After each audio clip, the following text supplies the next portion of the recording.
ಇದು ತುಂಬ ಹಳೆಯ ಗಾಡಿ. 1926ನೇ ಮಾಡೆಲ್ದು. ಇದರ ಹೆಸರು ST ಅಂತ ಹೇಳಿ. ಈ ಗಾಡಿ ತಯಾರಾಗಿ ಹೊರಗೆ ಬರುವಾಗ ನಮಗೆ ಸ್ವಾತಂತ್ರ್ಯನೂ ಸಿಕ್ಕಿಲ್ಲ, ನಾವು ಹುಟ್ಟಿಲ್ಲ, ನಮ್ಮ ತಂದೆಯವರೂ ಹುಟ್ಟಿಲ್ಲ. ಅಷ್ಟು ಓಲ್ಡ್ ಗಾಡಿ. ಓಲ್ಡ್ ಗಾಡಿ ನೋಡುವ ಖುಷಿನೇ ಬೇರೆ, ಮತ್ತು ಅದು ಓಡಿಸುವ ಖುಷಿ ನೆಕ್ಸ್ಟ್ ಲೆವೆಲ್ ಗುರು.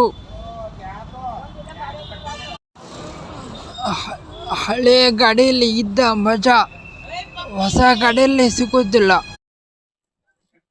ಹಳೆಯ ಗಾಡಿಯ ವಿಡಿಯೋ ಚೆನ್ನಾಗಿದ್ದರೆ ಲೈಕ್ ಮಾಡಿ, ಶೇರ್ ಮಾಡಿ, ಸಬ್ಸ್ಕ್ರೈಬ್ ಮಾಡಿ.